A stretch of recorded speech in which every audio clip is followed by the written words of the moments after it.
ذمہ داران مساجد کا امام صاحب سے ناراضگی اختیار کرنا اور ان کے پیچھے نماز نہ پڑھنا کیسا ہے؟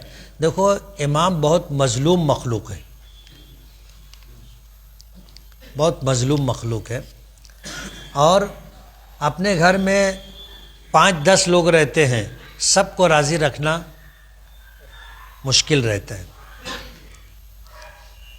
اب مسجد میں نماز پڑھنے والے سینکڑوں لوگ ہوتے ہیں، امام سب کو راضی رکھے یا امام سے سب خوش رہے، ایسا نہیں ہوتا۔ بعض لوگوں کو امام صاحب سے فی سبیل اللہ ناراضگی رہتی، امام کا کچھ لینا دینا نہیں، وہ بیچارہ آتا ہے وقت پر نماز پڑھاتا ہے، نماز پڑھا کر کے چلا جاتا ہے، لیکن کچھ لوگوں کو امام صاحب کا اچھا کپڑا پہننا، اچھی صدری پہننا، اچھی سواری رکھنا ان کو کھلتا ہے۔ بعض لوگ بولتے کتنی پگار ملتی ہے، ان کو بتایا گیا کہ بھائی مہینے کا امام صاحب کو 4,000 ملتا ہے، امام صاحب کو 10,000 ملتا ہے، امام صاحب کو 15,000 ملتا ہے۔ ظاہر بات ہے 20,000 تو کہیں شاید ملتا ہوگا، ورنہ پگار مختصر ہی رہتی۔ تو بولے ان کا کپڑا تو دیکھو، ہونڈا، نوی ہونڈا ہے ان کے پاس۔ بہت مظلوم مخلوق ہے امام، اس لیے میں خود امام ہوں، اس مرحلے سے گزرا ہوں، مجھے پتہ ہے۔ وہ عربی کا ایک جملہ ہے، صاحب البیت ادری بما فی، گھر والا جانتا ہے گھر میں کیا ہے۔ جیسے میرے گھر میں کیا ہے مجھ کو معلوم ہے، لیکن میرے گھر میں کیا ہے آپ کو معلوم ہے؟ نہیں معلوم، اور آپ کے گھر میں کیا ہے مجھے نہیں معلوم۔ اس لیے امامت کر کے کن مراحل سے گزرنا پڑتا ہے مجھے تجربہ ہے اس کا۔ الحمدللہ 1986 سے امامت کر رہا ہوں، اور اونچ نیچ، نرم گرم سب حالات میں نے دیکھے۔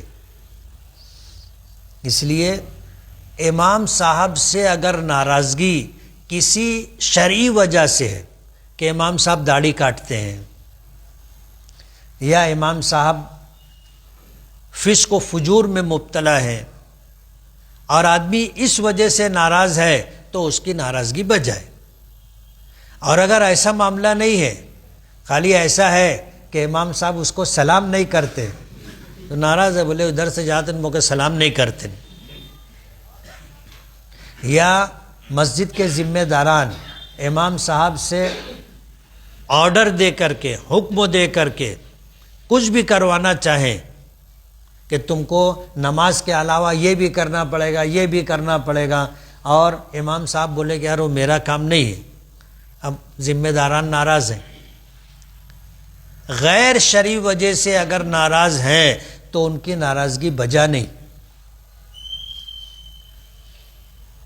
اگر امام صاحب میں کوئی ایسی بات ہے کہ شریعت ان کی امامت کے متعلق کراہت کا فیصلہ کرتی ہے تو امام صاحب کو اپنی اصلاح کرنی چاہیے، اور اگر امام صاحب میں ایسی کوئی بات نہیں ہے تو پھر ذمہ داران مساجد کو اپنی اصلاح کرنی چاہیے، امام صاحب کے پیچھے نہیں پڑنا چاہیے۔ یہی حال مؤذنین کا ہے۔ یہ مسجد کے خدام ہوتے ہیں، ان کا خیال رکھنا، ان کی عزت کرنا، اور ان کی ضرورتوں میں بوقت ضرورت مدد کرنا، وقتاً فوقتاً کچھ تحفہ، کچھ ہدیہ دینا، یہ ہماری ذمہ داری ہے، اور ہم لوگ یہ کرتے نہیں ہیں، یہ کرتے نہیں ہیں۔ حضور پاک صلی اللہ علیہ وسلم جہاں نبی و رسول تھے وہیں مسلمانوں کے امام تھے، مسجد نبوی میں امامت کرتے تھے۔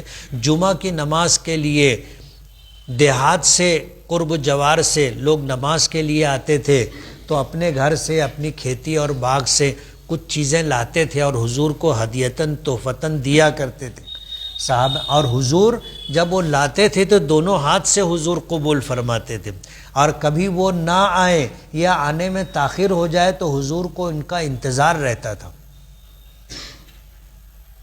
سمجھ رہے ہو؟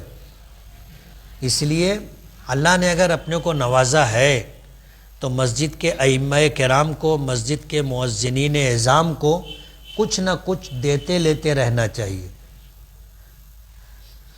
اللہ نے چاہا تو انشاءاللہ ہم لوگ باہمی مشورے سے جس پہ چرچا چل رہی ہے کہ ایک تحریک شروع کریں گے کہ مسجد کے ائمہ کرام اور مؤذنین کو معقول مشاہرہ، اچھی تنخواہ دی جائے۔